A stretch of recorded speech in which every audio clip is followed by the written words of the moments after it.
Ohanezi bo mulenza moza kila kwa moni bunde manje mona bina nene ayo semudo dilo anya bana dachi na nwanna nwoke bo Nmiri Eweilo apta kwesịrị ochie Okongwu Dibia one yes uchili is but one no because bole yin mo Okongwu Dibia say achala Nmiri Eweilo. You can create your content without it mad. You can actually do your thing without it on a key will on your zoloto. Oha Ugubu nkwanyelo. Obune ima Nmiri Eweilo of my yes, I'm not in support of Nmiri Eweilo Sobali, his foreign god na nearby. I've always been vocal about it na guna mwa support Romeo. When you have to na talk down on Nmiri Eweilo just because none I love you. I've said it severally. If I don't have video to post or to react on, no long so that na Bible says, let your word be covered in seasons, so that in your cook can dem mad gegente. Ya habun bobo na itika kwa ibaloko ko abuke kwa itiliko kwa bago kwa ibolo wada bobo no ko we bloko no nwele hin. People will lose interest in you and you will lose value even them madam. Okongwu Dibia ha Nmiri Eweilo I'm also telling you. A lot of people ekwu ikwugide gijigere akwa ọkọ zogide odoroge mma epụta kwa face Nmiri Eweilo. Nmiri Eweilo yes also mdudo gachi bịa akpụli ya mana kedu ihe mere akpụchakwara ya meginu kpuchi ya ti ya asụ. Hapụ anya mewe ihe nke ọ na-eme mgbọsị ọbụla iki ya jụrụ ka ndị ọzọ akpụli ya gaba. Which I have said this severally. I am not in support of you on a woman the by Jena Millie na initiation. I am not in support of you on a butez and wine Shobali Koez and wine Sobali. A butena one the by fant. I am not in support of it. Go in ya go well ajan I will may in a may in him. Manalo say Bakam Kakamana de Honea. What jiggy go for may decrease. You know, may in a one managina, may in him. May I man and be bolum mother, na general so we might go those things. I am not in support of it. Also say back, I'm on Nmiri Eweilo draw the lines. Do I like him as a person? Yes, he's a young man. I love him as a person. I like him Nmiri Eweilo. Am I in support of all those things? No, I am not in support of it. Should I come and criticize him now? Oh men can not like which I just mentioned. I remember the time Ndelia made a video about him and Ebukobi. He replied the video with a write-up. He replied it. He understand the area I'm coming from and also understand the area which he's coming from. Since that day, did he make video about Ebukobi again? No. That is all. In this life, we disagree to agree. That is just it again.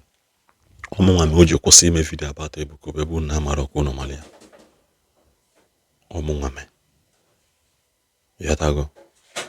Because my words came out in a way that he should understand.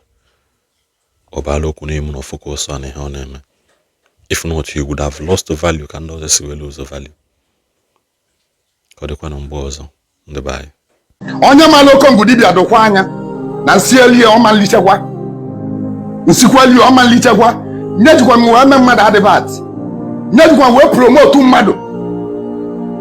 Adekwa me make content otu a video otu asi eme. Those videos to na dey blue my video. My eza awo. All this nonsense native doctor na amaro different between so na alo. Kadin kanu agadi nwoke anu wana bu content creator na Enugu state. Kada afia Okongwu Dibia na advert. Okongwu Dibia mfu video mu na page again. If I see my video on your page again with evil agenda, maybe I promote or that video to promote, I will deal with you. On your na share Okongwu Dibia this video. Okongwu Dibia, mfu my video on your page again. Naloga kamba ni chego makamba. I've got anu go miye ni na aseto no. That video to in promote. I got the work na maro different between alu na nso. Mu wa bo obele nwade ka mo na akuzili alu na nso. Obele nwade ka mo na akuzili agadi nwoke alu na nso. Okongwu Dibia, mfu video mu na page again. Mfu video mu na page again. Na bro ni na promote tradition no ka ịbịa ka castigate ya ma onye nwa ewe onye nwa asio onye nwa asịkọ mile osio mfia na page gị again mmegi ihe mmemme gị ya mmegi ihe mmemme gị maka olugo mgbe m ewepụtala unu anya agbago m ụnụ nkete too much ibe ọ bụ last warning m mechi gị Okongwu Dibia ọ whatever na ịkpọrọ onwe gị ị na-epromotu agadi nwoke lesisili ike na amara ibe bụ alụ na nsọ otu asị old as he is n'onye ka o ji enwe m iwe kpakpọ mmadụ ụmụaka anụnwa ndị jezi bata na social media na-akọgheli owe m iwe too much na agadi nwoke dị otu a ama ihe bụ alụ na nsọ as old as he is.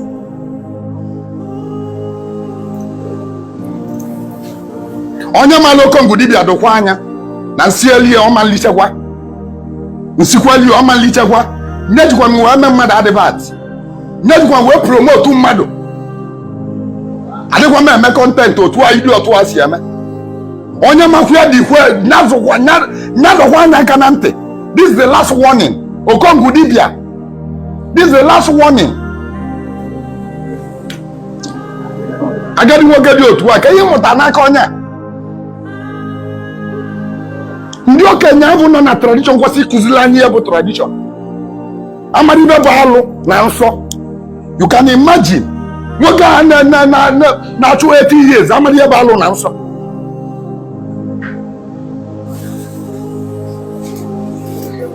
Ụmụaka nọdụzie na kọment ụmụaka Nollywood lili uche ha ụmụaka Nollywood lili uche ha iji ndị uche Nollywood abata tradition iji Nollywood abata tradition ije na tradition dị otu a Nollywood dị ụnụ na-apịatọsị di ya na-akọ ihe na-agba ka moto. Nollywood promotulu mmadụ ime adoption Nollywood promotulu ya ijeje kute nwa mmadụ ijeje gote nwa mmadụ na hospital ijeje zuori nwa mmadụ ira nwa anụ wee to ojo obodo Igbo meke anya ọbata olozo no nwere impact on something oga damage to the generation coming in that very family. Ibe niile ka nna akọwala gị ịmanfụ nke a tinye ịmanfụ ya na yese m mmile je wee sị ijeje di na ọgọ gị nwaanyị ijeje di na ọgọ gị nwaanyị ịmara ibe bụ alụ ịmara ibe bụ nsọ. Ndị asị na ba na-eme dibịa ịmara ibe bụ alụ na nsọ.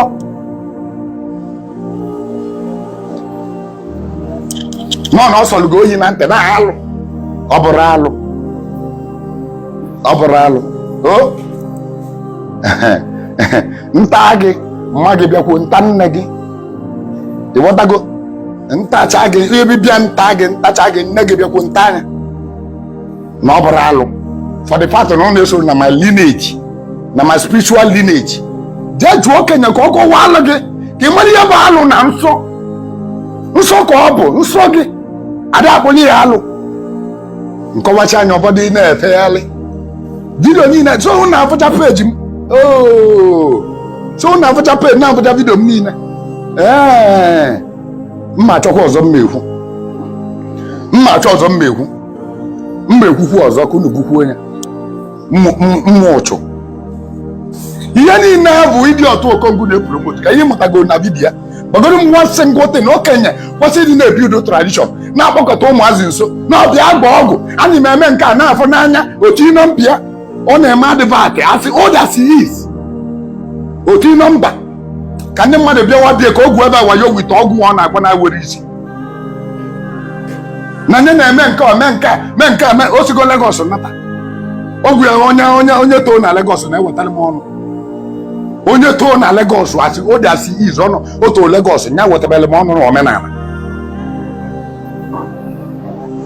Okongwu Dibia awụọnụ gom gị mụ na dị ma na-ewere problem ọ bụ na m fụgwuru vidiyo m gafee nye mana ngụnwa bụ problem mụ ngụnwa bụ my problem maka ese ọkwa okwu mmadụ kwuru ka m gba etie ijizi na eme promote that nonsense man nya bụ ihe mgba gị don't use my picture again iji nwe picture m na page gị again do anything except maọbụ ihe ka i promote o tradition. That is the only thing m meji wee hapụ gị ime enye ọzọ I will deal with you legally I will deal with you. Agbagongia na. Agbagongia.